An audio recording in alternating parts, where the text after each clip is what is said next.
Hello la communauté inclusion, bienvenue à cette nouvelle vidéo, les vidéos d'explication sur les types de handicap. Lorsque nous faisons ces vidéos, ce sont des vidéos simples qui permettront à ce que chacun de nous comprenne le handicap de façon simple et non avec des termes techniques. Pour aujourd'hui, nous parlerons sur l'albinisme. Beaucoup de personnes se posent la question de savoir c'est quoi l'albinisme, pourquoi l'albinisme. Avec des termes simples et une explication beaucoup plus concrète, on va expliquer c'est quoi l'albinisme. L'albinisme, pour ne pas employer les mots techniques comme les médecins ou bien comme certains spécialistes, nous dirons tout simplement que l'albinisme est l'absence de la mélanine.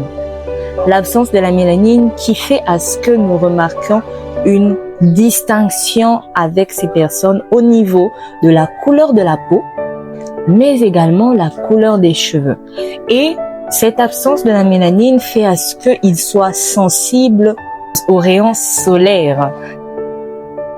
Donc, l'albinisme est une déficience qui, malheureusement, est occasionnée par l'absence de la mélanine, qui est quand même quelque chose de très important.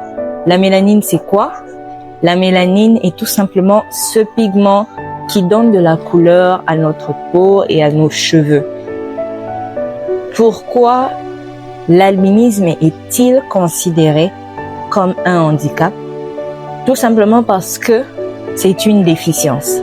Rappelez-vous de la définition du handicap, c'est manquer. Manquer quelque chose, manquer un membre, manquer une vision, manquer l'ouïe, manquer un sens, manquer quelque chose. Et pour une personne vivant avec albinisme, de tout ce qu'elle possède, elle est juste en manque de la mélanine, ce qui fait à ce qu'elle est déficiente.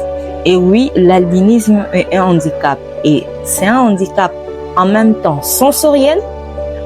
Quand on parle du handicap sensoriel, il est beaucoup plus axé sur le handicap visuel parce que une personne vivant avec albinisme a vraiment ce trouble de la vision qui fait à ce qu'elle ait une limitation de voir, d'observer quelque chose à une certaine distance.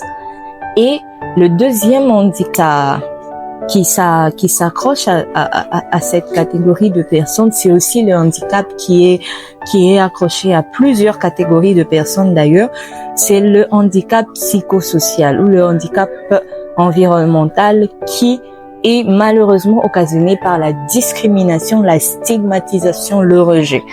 Une personne vivant avec albinisme en Afrique, c'est une personne soit jetée d'un sort, soit le côté mystique est beaucoup plus mis en avant à cause de la distinction de la couleur de sa peau, la différence de la couleur de sa peau et de ses cheveux. Aujourd'hui, nous venons clarifier que le handicap, l'albinisme est un handicap en même temps visuel, mais également psychosocial. Malheureusement, cette discrimination au niveau de la société, au niveau de l'environnement, est due à ce que l'on ne connaît pas. Et je crois qu'à travers cette vidéo, vous connaîtrez concrètement c'est quoi l'albinisme. Vous continuerez à faire des recherches parce que moi, je ne donne qu'une simple explication. Et vous allez approfondir pour mieux connaître parce que pour bien juger les choses, il faudrait approfondir dans la connaissance de cette chose. Pour l'albinisme, c'est un handicap. Pour bannir la discrimination, il faudrait maintenant connaître pourquoi, comment et comment agir différemment pour aider les personnes atteintes à vivre une inclusion parfaite dans la société.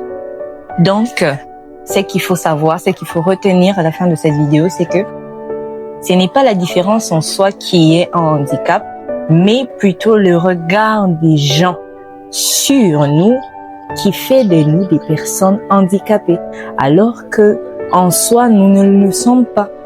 Une personne en situation de handicap est tout simplement une personne différente. Il faudrait le retenir car il faudrait apprendre à apprécier les différences de chacun, apprécier et à les accepter pour savoir comment vivre avec eux.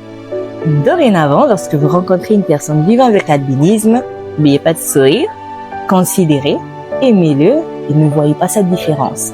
Une personne ordinaire comme vous. Je vous dis à la prochaine pour une autre vidéo explicative sur le handicap. Si vous avez des questions, j'aimerais bien lire vos commentaires sur quel type de handicap vous voulez avoir d'explications beaucoup plus simples et nous allons répondre. Merci.